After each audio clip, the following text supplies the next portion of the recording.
الحمد لله رب العالمين، والصلاة والسلام على سيد الأنبياء والمرسلين وعلى آله وأصحابه أجمعين، أما بعد، فقد قال الله تبارك وتعالى في القرآن المجيد والفرقان الحميد: أعوذ بالله من الشيطان الرجيم، بسم الله الرحمن الرحيم.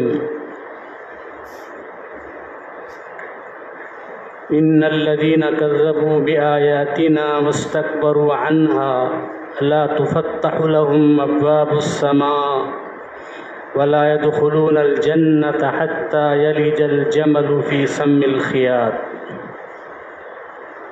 صدق الله العظيم وصدق رسوله النبي الكريم، ونحن على ذلك من الشاهدين والشاكرين. محترم بزرگوں اور دوستو، کل یہ بات بتلائی گئی تھی کہ اللہ تبارک و تعالیٰ نے ہمیں ایمان بغیر استحقاق کے، بغیر مانگے عطا کیا ہے. یہ اللہ کی طرف سے ہمارے لیے بہت بڑی نعمت ہے. دنیا کی کوئی بھی نعمت اس ایمان کی نعمت کا مقابلہ نہیں کر سکتی.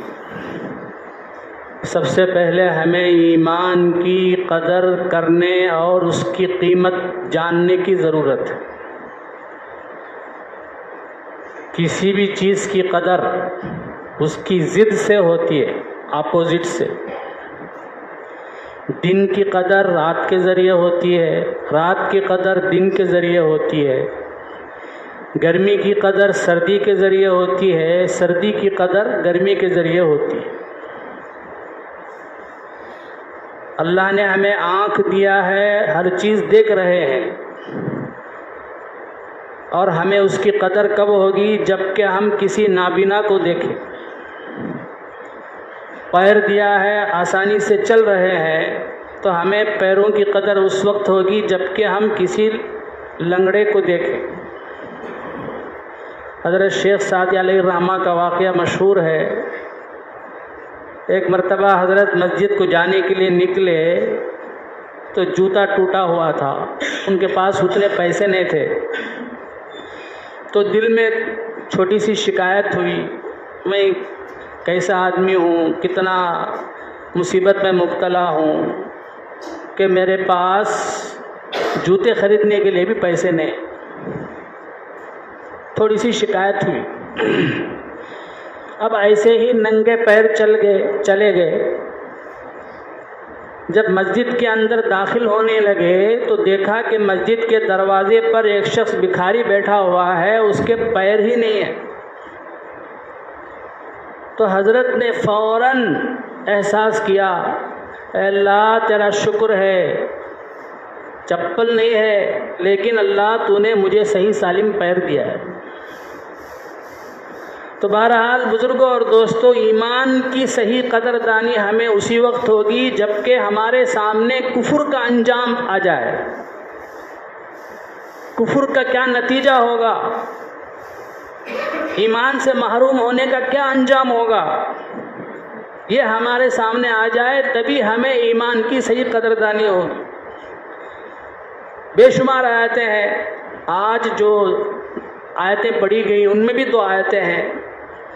ایک آیت میں اللہ کہتے ہیں ان الذین کذبوا بآیاتنا واستکبروا عنہا، جو لوگ ہماری آیتوں کو جھٹلاتے ہیں، اس میں تکبر کرتے ہیں، لا تفتح لهم ابواب السماء، ان کے لیے آسمان کے دروازے نہیں کھولے جائیں گے. ولا يدخلون الجنة حتى يلج الجمل في سم الخياط، وہ جنت میں ہرگز داخل نہیں ہوں گے یہاں تک کہ اونٹ سوئی کے ناکے میں گھس جائے. سوئی میں جو سوراخ ہوتا ہے جس میں دھاگا پروتے ہیں ہم لوگ، اسے بولتے ہیں ناکا. تو یہ محال ہے، سوئی کے اس چھوٹے سے سوراخ میں اونٹ کیسے گھس سکتا ہے؟ تو گویا اللہ یہ فرما رہے ہیں کہ کافروں کا جنت میں جانا محال ہے، ناممکن ہے، ایسا ہی محال ناممکن ہے جیسے کہ اونٹ کا سوئی کے سوراخ میں جانا ناممکن ہے۔ تو معلوم ہوا ایمان نہ ہو تو پھر ہمارے لیے جنت حرام ہے۔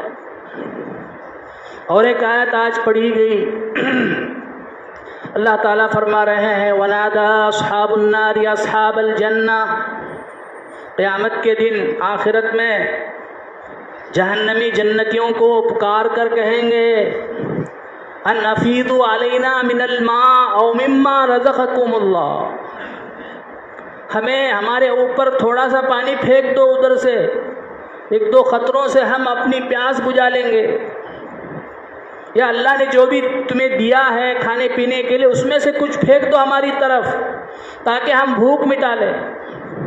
قالوا، تو جنتی کہیں گے ان اللہ حرمہما علی الکافرین، بے شک اللہ نے پانی، جنت کا پانی، جنت کی نعمتیں، کھانے پینے کی چیزوں کو کافروں پہ حرام کر دیا ہے۔ تو کافروں کے لیے جنت کا ایک گھونٹ پانی بھی نصیب نہیں ہو۔ تو ہمیں اس سے اندازہ لگا سکتے ہیں کہ ہمیں جو اللہ نے ایمان دیا ہے وہ کتنی بڑی نعمت ہے، اس کے بغیر ہم جائیں گے تو وہاں ہمیں جنت کا ایک گھونٹ پانی بھی نہیں ملے گا۔ اور ایک آیت میں اللہ فرماتے ہیں ان الذین کفروا وماتوا وهم کفار فلن يقبل من احدهم ملء الارض ذهبا ولو افتدى به، جو لوگ کفر کی حالت میں مر جائیں، کفر کریں اور کفر ہی کی حالت میں مر جائیں، قیامت کے دن اگر وہ پوری زمین بھر کر سونا دے کر اپنے آپ کو جہنم سے چھڑانا چاہیں اللہ قبول نہیں کرے گا۔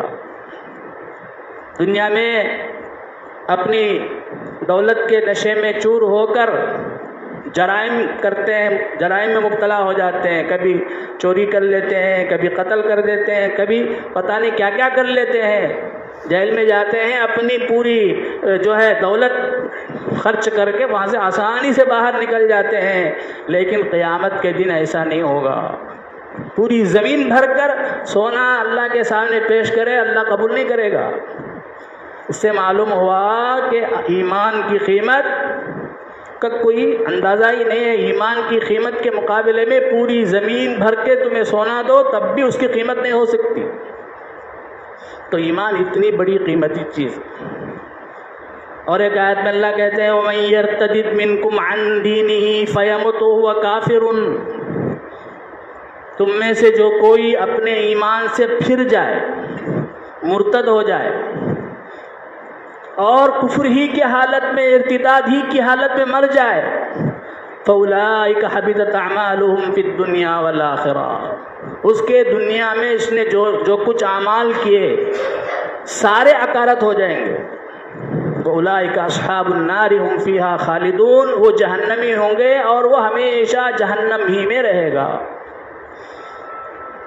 تو بہرحال بزرگوں اور دوستوں، ایسے بے شمار آیتیں ہیں جس سے ہمیں پتہ چلتا ہے کہ ایمان نہ ہو تو اس کی کیا سزا ہوگی اور اس کا کیا انجام ہوگا۔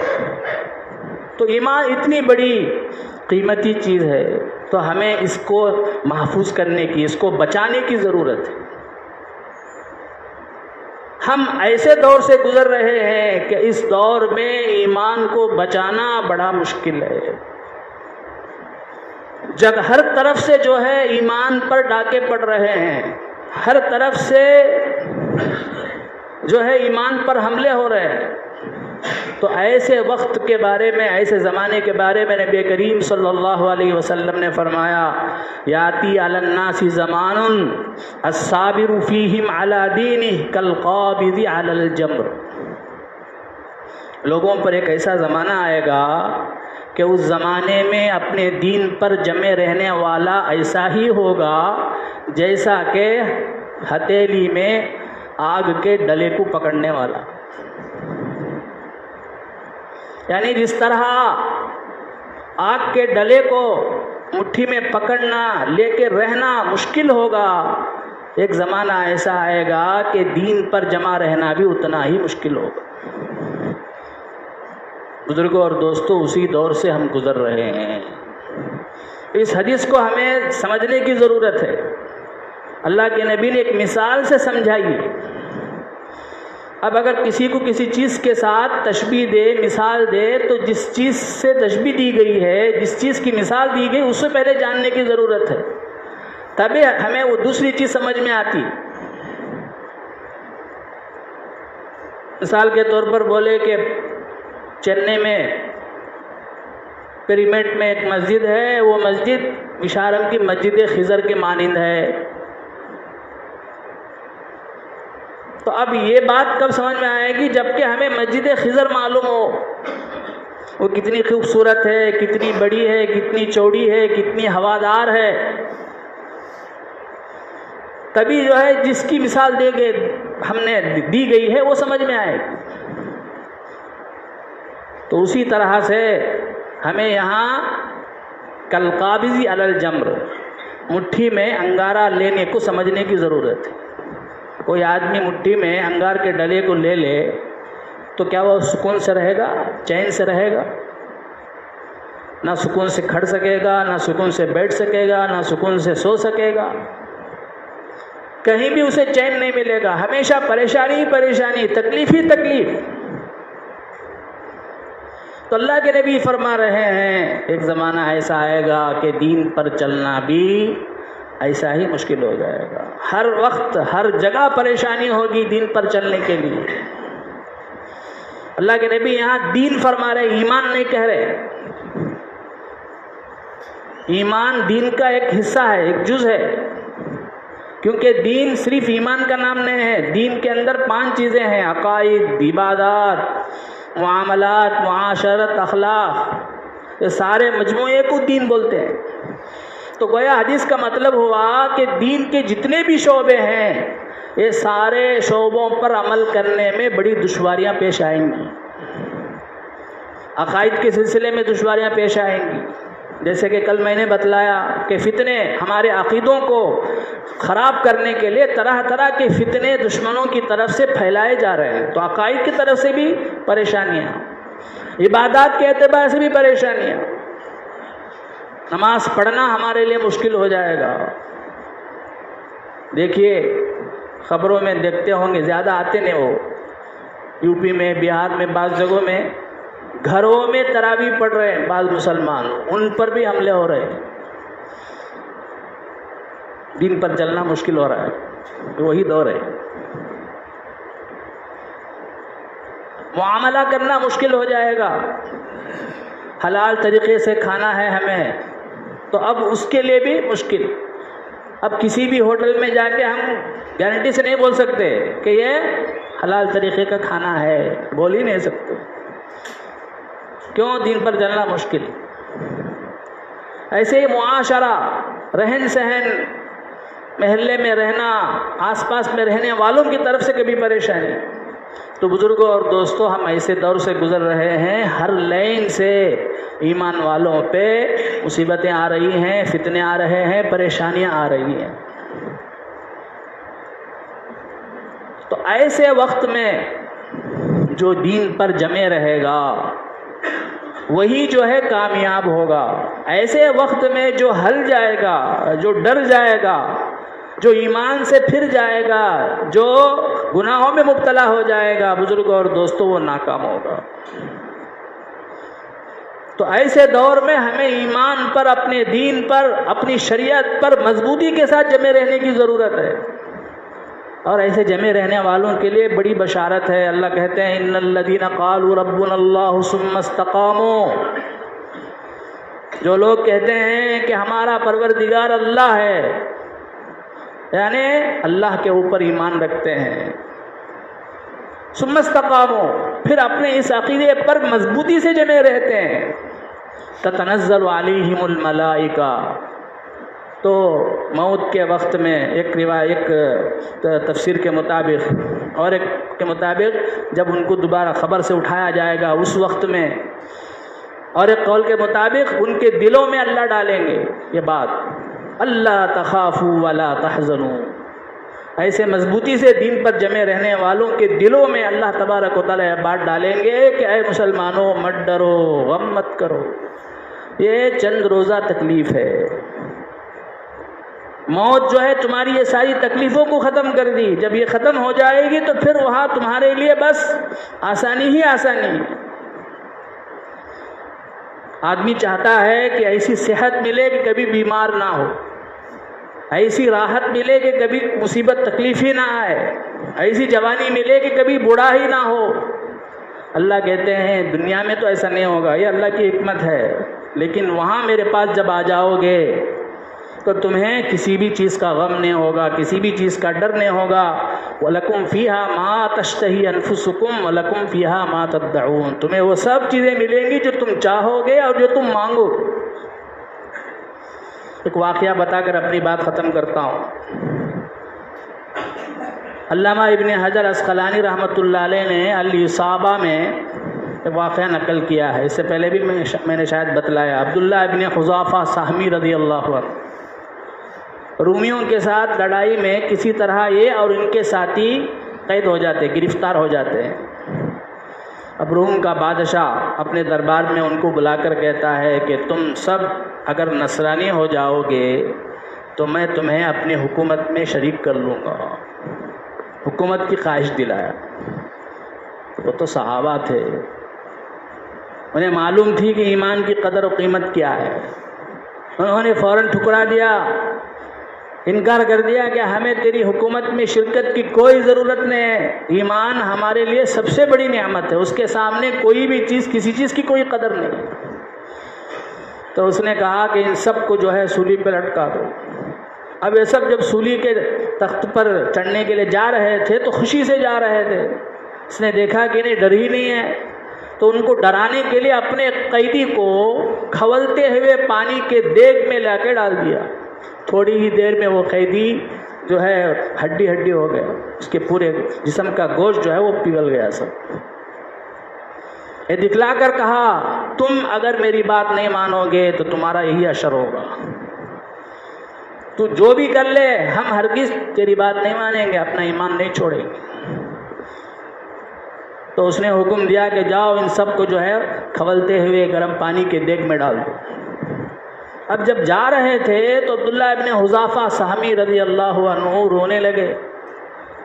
بادشاہ نے دیکھا کہ شاید ان کو اب عقل ٹھکانے آ گئی، میری بات سمجھ میں آ گئی، شاید یہ میرے اوپر اب جو ہے میری بات مان لیں گے، نصرانی ہو جائیں گے، عیسائی ہو جائیں گے۔ پھر بلایا، کیا بات ہے، کیا تم تیار ہو عیسائی بننے کے لیے؟ تو عبداللہ ابن حذافہ سہمی رضی اللہ عنہ نے کہا ارے بیوقوف، میں جو رو رہا تھا میں تیری تکلیف سے، تیرے عذاب سے ڈر کر نہیں رو رہا تھا، میں اس لیے رو رہا تھا کہ اللہ نے مجھے صرف ایک جان دی ہے، 100 جان ہوتے تو میں ساری جانیں جو ہے اللہ کے لیے قربان کر دیتا ایمان کے خاطر، صرف ایک جان ہے اس پہ میں رو رہا ہوں۔ اب اس بات پر وہ بادشاہ اتنا متاثر ہوا کہ واقعتاً یہ مسلمان جو ہے پکے ایمان والے ہیں، ان کو ایمان سے پھیر نہیں سکتے۔ کہا کہ ٹھیک ہے، آخری میری یہ درخواست ہے، صرف تم کیا کرو، میرا جو ہے پیشانی کو چوم لو، تمہیں بھی چھوڑ دوں گا میں۔ حضرت نے کہا مجھے اور میرے ساتھیوں کو بھی چھوڑ دو تبھی میں یہ کروں گا۔ چنانچہ اس کا سینہ اس کے پیشانی کو چومے، اس نے سب کچھ چھڑوا دیا۔ حضرت عمر رضی اللہ عنہ کا دور تھا۔ حضرت عمر رضی اللہ عنہ کو جب انہوں نے سارا قصہ سنایا تو عمر رضی اللہ عنہ نے بھی ان کی پیشانی کو چوما۔ تو یہ جو بات آئی اسی لیے کہ ان کو فرشتوں نے کہہ دیا، یہ آیت کا جو مطلب تھا وہ مطلب ان کے دلوں میں فرشتوں نے ڈال دیا تھا کہ تمہیں ڈرنے کی ضرورت نہیں، غم کرنے کی ضرورت نہیں، یہ جو ہے دنیا کی تھوڑی سی تکلیف ہے، جب اسے پار کر لو گے تو تمہارے لیے ہمیشہ راحت ہی راحت ہے، آرام ہی آرام ہے۔ تو بہرحال بزرگوں اور دوستوں، ایمان جو ہے بڑی قیمتی چیز ہے، اس کو بچانا یہ ہماری آج کی سب سے بڑی ضرورت ہے، اور اس کو بچانے کے لیے ہمیں بہت محنت کرنے کی ضرورت ہے اور بہت متفکر رہنے کی ضرورت ہے، کیونکہ طرح طرح کی پریشانیاں، تکلیفیں، مصیبتیں مسلمانوں پر، ایمان والوں پر آ رہی ہیں۔ ایسے وقت میں ہمیں ڈگمگانا نہیں ہے، ایمان پر مضبوطی سے جمے رہنا ہے۔ اللہ تبارک و تعالی مجھے بھی آپ کو بھی ان باتوں پر عمل کرنے کی توفیق عطا فرمائے، ایمان پر ثابت قدمی عطا فرمائے۔ آمین و آخر دعوانا الحمدللہ رب العالمین۔